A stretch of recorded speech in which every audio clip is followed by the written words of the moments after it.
പുതിയൊരു വീഡിയോ എപ്പിസോഡിലേക്ക് എല്ലാ മാന്യ പ്രേക്ഷകർക്കും സ്വാഗതം. ഇന്ന് ഞാൻ നിങ്ങളുമായി പങ്കുവെക്കുന്ന അപ്ഡേറ്റ് ഇന്ന് കഴിഞ്ഞ റോ എപ്പിസോഡിൽ നിന്ന് നമുക്ക് ലഭിച്ച കുറച്ച് സ്റ്റോറി ലൈൻ അപ്ഡേറ്റുകളാണ്. അതിൽ ഒന്നാമത്തേത് അടുത്ത റോ എപ്പിസോഡിലേക്ക് കൺഫേം ചെയ്തിട്ടുള്ള മത്സരങ്ങളെ സംബന്ധിച്ചാണ്. അടുത്ത റോ എപ്പിസോഡിലേക്ക് കൺഫേം ചെയ്തിട്ടുള്ളത് എലിമിനേഷൻ ചേംബർ ക്വാളിഫയിങ് മത്സരമാണ്. ലൈറ വാൽക്കീരിയ വേഴ്സസ് ബെയ്ലി തമ്മിലുള്ള വുമൻസ് എലിമിനേഷൻ ചേംബർ മത്സരത്തിലേക്കുള്ള ഒരു ക്വാളിഫയിങ് മത്സരം കൺഫേം ചെയ്തിട്ടുണ്ട്. മെൻസ് എലിമിനേഷൻ ചേംബറിലേക്കുള്ള ക്വാളിഫയിങ് മത്സരമായിട്ട് Logan Paul versus Rey Mysterio തമ്മിലുള്ള മത്സരമാണ് കൺഫേം ചെയ്യുന്നതായി നമുക്കിന്ന് അറിയാൻ സാധിച്ചത്. റോ എപ്പിസോഡിൽ LWO എന്ന് പറയുന്ന ഫാക്ഷനെ റെപ്രസെൻറ്റ് ചെയ്തുകൊണ്ട് റെയ് മിസ്റ്റീരിയോയും ഡ്രാഗൻ ലീ എന്ന് പറയുന്ന നിലവിലെ സ്പീഡ് ചാമ്പ്യനും ടീമായിക്കൊണ്ട് ന്യൂ ഡേ ടീമിലെ കോഫി കിങ്സ്റ്റൺ, സാവിയർ വുഡ്സ് തുടങ്ങിയവർക്കെതിരെ ഒരു ടാഗ് ടീം മത്സരം കളിച്ചിരുന്നു. മത്സരത്തിൻ്റെ മധ്യഭാഗത്ത് ലോഗൻ പോളിൻ്റെ ഒരു ഇൻ്റർഫിയറൻസ് ഉണ്ടായിരുന്നു. മത്സരത്തിൽ ലോഗൻ പോളിൻ്റെ ഒരു ഡിസ്ട്രാക്ഷൻ ഉണ്ടായിരുന്നു. മത്സരത്തിൽ ന്യൂ ഡേ വിജയിക്കുന്നതായിട്ടാണ് നമുക്ക് കാണാൻ സാധിച്ചത്. Logan Paul versus Rey Mysterio തമ്മിൽ അടുത്ത ആഴ്ച നടക്കാൻ പോകുന്ന മത്സരത്തിലേക്കുള്ള ഒരു ഗംഭീര ബിൽഡപ്പ് അവർ ഇന്നത്തെ റോയിലൂടെ കാണിച്ചിട്ടുണ്ട്. ലോഗൻ പോളിന് തന്നെയാണ് വിജയ സാധ്യത കൂടുതലുള്ളത്. ലോഗൻ പോളിന് കൂടുതൽ പുഷ് കൊടുക്കുന്നതിനെ സംബന്ധിച്ചുള്ള നിങ്ങളുടെ പ്രതികരണങ്ങൾ കമൻറ്റ് ബോക്സിൽ രേഖപ്പെടുത്തുക. എലിമിനേഷൻ ചേംബർ പ്രീമിയം ലൈവ് ഇവൻറ്റിലെ എലിമിനേഷൻ ചേംബർ മത്സരങ്ങളിലേക്കുള്ള ഒരു ഡെവലപ്മെൻറ്റ് നമുക്ക് ഇന്നത്തെ റോയിൽ കാണാൻ സാധിച്ചു. CM പങ്കിൻ്റെ മത്സരം നമുക്ക് ഇന്നത്തെ റോയുടെ മെയിൻ ഇവൻറ്റിൽ കാണാൻ സാധിച്ചു.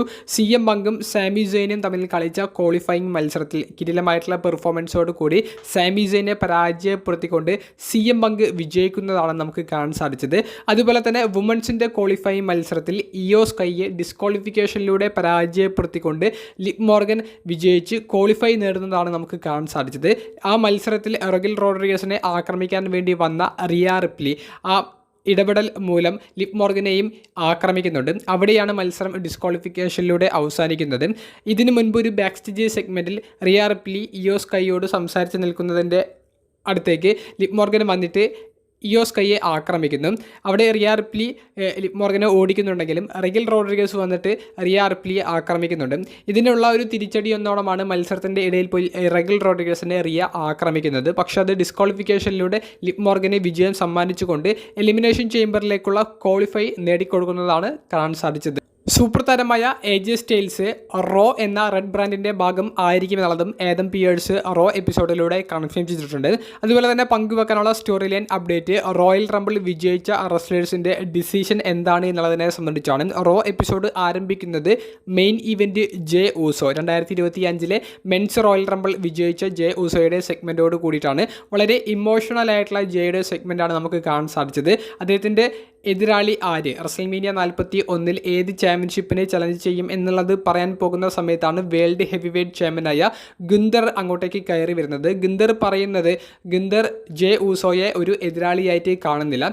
ഗുന്തർ ജെ ഊസോയെ പരാജയപ്പെടുത്തുമെന്നും അദ്ദേഹത്തിൻ്റെ ലെഗസിയിൽ ജെ ഊസോയെ പരാജയപ്പെടുത്തുന്നത് അതൊരു ഏട് പോലുമല്ല എന്നും ജെ ഊസോയേക്കാൾ താൻ നേരിടാൻ താല്പര്യപ്പെടുന്നത് റോമൻ, സീന, പങ്ക് തുടങ്ങിയവരെ ആണെന്നുള്ളതും ഗുന്തർ പറയുന്നുണ്ട്. അപ്പോൾ ജെ ഊസോയെ ഒരു എതിരാളിയായിട്ട് പോലും കാണുന്നില്ല എന്ന് പറയുമ്പോൾ അത് ജെ ഊസോയെ മനഃപൂർവ്വം താറടിച്ച് കാണിക്കുകയാണ്. എന്നാലും ജെ ഊസോ അവസാനം പറയുന്നത് ഗുന്തറിനെ ചലഞ്ച് ചെയ്യുകയാണെങ്കിൽ ഞാൻ റസൽമീനിയ 41 നിന്ന് റിങ് വിട്ടു പോകുന്നത് വേൾഡ് ചാമ്പ്യൻ ആയിട്ടായിരിക്കുമെന്നാണ്. അപ്പോൾ വലിയൊരു വെല്ലുവിളി അങ്ങോട്ടേക്കും ഇങ്ങോട്ടേക്കും ഇരു വ്യക്തികളും നടത്തുന്നതായി നമുക്ക് കാണാൻ സാധിച്ചു. അതുപോലെ തന്നെയാണ് വുമൻസിൻ്റെ റോയൽ റംബിൾ വിജയിച്ച ഷാർലറ്റ് ഫ്ലെയറും നിലവിലെ വുമൻസ് വേൾഡ് ചാമ്പ്യനായ റിയ റിപ്ലിയും തമ്മിലുള്ള ആ ഒരു സെഗ്മെൻറ്റ് കാണാൻ സാധിച്ചത്. ഷാർലറ്റ് വന്നിട്ട് ആരെ ചലഞ്ച് ചെയ്യും എന്നുള്ളതിനെ സംബന്ധിച്ച് സംസാരിക്കുമ്പോൾ റിയ വന്നിട്ട് തന്നെ ചലഞ്ച് ചെയ്യണമെന്നുള്ളത് ആവശ്യപ്പെടുന്നു. ഇരുവരുടെയും ഹിസ്റ്ററി അവർ പറയുന്നുണ്ട്. ഇതിനു മുൻപും റസൽമീനിയയിൽ ഇരുവരും 2 തവണ ഏറ്റുമുട്ടിയിട്ടുണ്ട്.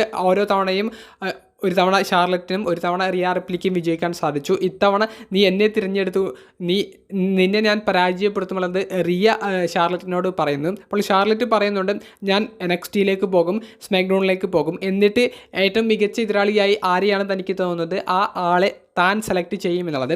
നീ ഇപ്പോഴും ഒരു കുട്ടിയാണ് എന്ന് പറഞ്ഞുകൊണ്ട് റിയ റിപ്ലിയെ ഷാർലറ്റ് കളിയാക്കുന്നുണ്ട്. അപ്പോൾ ഈ കുട്ടി എന്തൊക്കെ കാണിച്ചു തരും എന്നുള്ളത് നീ എന്നെ ചലഞ്ച് ചെയ്യുകയാണെങ്കിൽ പ്രൂവ് ചെയ്യാമെന്ന് പറഞ്ഞുകൊണ്ട് റിയ അവിടെ വിട്ട് പോകുന്നതും നമുക്ക് കാണാൻ സാധിച്ചു. ഈ സ്റ്റോറിയിൽ ഷാർലറ്റ് ഹീലായിക്കൊണ്ടാണ് നിലവിൽ പെരുമാറുന്നത്.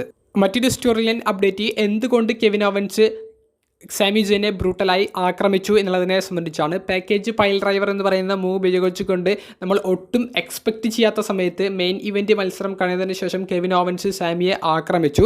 അപ്പോൾ അത് എന്തുകൊണ്ട് എന്നുള്ളതിന് ഏക ഉത്തരമേ ഉള്ളൂ. ആ റോയൽ റംബിളിലെ അൺഡിസ്പ്യൂട്ടഡ് ചാമ്പ്യൻഷിപ്പ് മത്സരം ലാഡർ മത്സരത്തിൽ സാമി സെയിൻ കെവിൻ ഓവൻസിനെ സഹായിച്ചില്ല.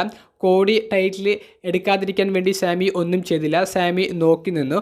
കെവിൻ ഓവൻസിനെതിരെ വളരെ മികച്ച മൂവ്സൊക്കെ ചെയ്യുമ്പോൾ കോഡി റോഡ്സിനെ ആക്രമിക്കാനുള്ള ഒരു അവസരം സാമിക്ക് മുന്നിൽ ഉണ്ടായിട്ടും സാമി അതൊന്നും ചെയ്തില്ല, തന്നെ സഹായിച്ചില്ല എന്നുള്ള ആ ഒരു ഈഗോ അല്ലെങ്കിൽ ആ ഒരു അസൂയ കൊണ്ടായിരിക്കാം സാമിയെ കെവിൻ ഓവൻസ് ആക്രമിച്ചത്. ഈ ആക്രമണം റസൽമീനിയ 41 ഒരു മത്സരത്തിലേക്കും നയിച്ചേക്കാം. ഏറ്റവും അവസാനമായി പങ്കുവെക്കാനുള്ളത് സൂപ്പർ താരമായ റോമൻ റെയിൻസിനെ സംബന്ധിച്ചുള്ള അപ്ഡേറ്റ് ആണ്. റോമൻ റെയിൻസ് ഇനി കുറച്ചു കാലത്തേക്ക് WWE വരില്ല എന്നുള്ളത് കമന്റേറ്ററായ മൈക്കൽ കോൾ വെളിപ്പെടുത്തിയിട്ടുണ്ട്. റോമൻ റെയിൻസിന് നേരിടേണ്ടി വന്ന ഇഞ്ചുറികളാണ് അദ്ദേഹത്തെ മാറ്റി നിർത്തുന്നത് എന്നാണ് മൈക്കൽ കോൾ പറയുന്നത്. അപ്പോൾ സ്റ്റോറി ലൈൻ പ്രകാരമുള്ള ഇഞ്ചുറിയാണെന്നാണ് നമുക്ക് അറിയാൻ സാധിക്കുന്നത്, അല്ലാതെ യഥാർത്ഥ ഇഞ്ചുറിയൊന്നും പറ്റിയിട്ടില്ല എന്നുള്ളത് നമുക്ക് അറിയാൻ സാധിക്കുന്നുണ്ട്. ഇന്ന് റോമൻ റെയിൻസിൻ്റെ ഒരു അപ്പിയറൻസ് ഒന്നും കാണാൻ സാധിച്ചില്ല, മറിച്ച് റോമൻ റെയിൻസിൻ്റെ എക്കാലത്തെയും വലിയ ശത്രുക്കളിൽ ഒരാളായ സെത്തിൻ്റെ അപ്പിയറൻസ് കാണാൻ സാധിച്ചു. ഒരു ജൂനിയർ അണ്ടർടേക്കർ കോസ്റ്റ്യൂമൊക്കെ ധരിച്ചുകൊണ്ടാണ് സെത്തിൻ്റെ അപ്പിയറൻസ് ഉണ്ടായത്. മെയിൻ ഇവൻറ്റിന് മുൻപുള്ള സെഗ്മെൻ്റ് ആയതുകൊണ്ട് തന്നെ വളരെ ഇൻട്രസ്റ്റിംഗ് ഉള്ള കുറേയധികം വാക്കുകൾ സെത്തിൻ്റെ ഭാഗത്ത് നിന്ന് കാണാൻ സാധിച്ചു. സെഗ്മെൻറ്റിലും ഉടനീളം വളരെ എൻ്റർടൈനിങ് ആയിട്ടുള്ള മൊമെൻറ്റ്സും കാണാൻ സാധിച്ചു. സെത്ത് പറയുന്നത് റോമൻ റെയിൻസിനെ ആക്രമിച്ചത് താനാണ്, പക്ഷേ റോമൻ റെയിൻസിന് ഹെർട്ട് ആയിട്ടുണ്ട് എന്നുള്ളത് റോമൻ റെയിൻസോ പോൾ ഹേമനോ പറയില്ല. WWE പോലും അത് മറച്ചു വയ്ക്കും. ഞാനാണ് റോമൻ റെയിൻസിനെ ഹെർട്ട് ചെയ്തിട്ടുള്ളത്, അത് ഞാനാണെന്നുള്ളത് ഞാൻ എവിടെയും തുറന്ന് പറയും എന്നുള്ളത്. ഇനി തൻ്റെ മുന്നിലുള്ളത് റസൽമീനിയയിലേക്ക് എത്തുക എന്നുള്ളതാണ്. അതിന് താൻ തിരഞ്ഞെടുക്കുന്ന വഴി എലിമിനേഷൻ ചേംബർ ആണെന്നും സെത്ത് പറയുന്നുണ്ട്. അപ്പോൾ മെൻസ് എലിമിനേഷൻ ചേംബറിൽ സെത്തും ഒരു പാർട്ടിസിപ്പൻ്റായി വരാൻ സാധ്യതയുണ്ട്. ജെ ഊസോ ആരെ ചലഞ്ച് ചെയ്യുന്നു എന്നുള്ളതിന് അനുസരിച്ചിരിക്കും മെൻസ് എലിമിനേഷൻ ചേംബറിൻ്റെ ഒരു സ്റ്റിപ്പുലേഷൻ എന്ന് പറയുന്നത്. അതായത് ജെ ഊസോ ഗുന്തറിനെ ചലഞ്ച് ചെയ്യുകയാണെങ്കിൽ കോഡിയുടെ ചാമ്പ്യൻഷിപ്പിന് വേണ്ടി നമ്പർ 1 കണ്ടൻഡറെ കണ്ടുപിടിക്കാൻ വേണ്ടിയിട്ടായിരിക്കും മെൻസ് എലിമിനേഷൻ ചേംബർ മത്സരം നടക്കുന്നത്. ഇനി അഥവാ ജെ ഊസോ കോഡിയെയാണ് റസൽമീനിയയിലേക്ക് ചലഞ്ച് ചെയ്യുന്നത് എന്നുണ്ടെങ്കിൽ ഗുന്തറിനെതിരെയുള്ള നമ്പർ 1 കണ്ടൻഡറെ കണ്ടുപിടിക്കാൻ വേണ്ടിയിട്ടായിരിക്കും ചേംബർ മത്സരം നടക്കുന്നത്. അപ്പോൾ ഏത് ചാമ്പ്യൻഷിപ്പിനാണ് ഈ ഒരു ചേംബർ മത്സരം നടക്കാൻ പോകുന്നത് എന്ന് ഉറപ്പായിട്ടില്ല. പക്ഷേ സൂപ്പർ താരങ്ങളായ ജോൺ സിന, CM പങ്ക് തുടങ്ങിയവർക്ക് എലിമിനേഷൻ ചേംബറിലേക്ക് ക്വാളിഫൈ നേടിയിട്ടുണ്ട്. സെത്താണെങ്കിൽ എലിമിനേഷൻ ചേംബറിൽ പാർട്ടിസിപ്പേറ്റ് ചെയ്യും എന്നുള്ള ഒരു വെല്ലുവിളിയും ഉന്നയിക്കുന്നുണ്ട്. റോമൻ റെയിൻസിനും സെത്തിനും ഇടയിലുള്ള ഇപ്പോൾ പറഞ്ഞു പോകുന്ന സ്റ്റോറി അവർ മുന്നോട്ട് കൊണ്ടുപോകാൻ തന്നെയാണ് പ്ലാൻ ചെയ്യുന്നത്. പക്ഷേ റോമൻ റെയിൻസ് കുറച്ച് വീക്ക്ലി എപ്പിസോഡുകളിൽ നിന്ന് മാറി നിൽക്കും എന്നുള്ളതും WWE ഇന്നത്തെ റോയിലൂടെ സ്ഥിരീകരിച്ചിട്ടുണ്ട്. വീഡിയോ സംബന്ധിച്ചും ഇന്നത്തെ റോ എപ്പിസോഡിനെ സംബന്ധിച്ചുമുള്ള നിങ്ങളുടെ പ്രതികരണങ്ങൾ കമൻറ്റ് ബോക്സിൽ രേഖപ്പെടുത്തുക. അപ്പോൾ അടുത്തൊരു വീഡിയോയുമായി കാണുന്നത് വരെ ബൈ.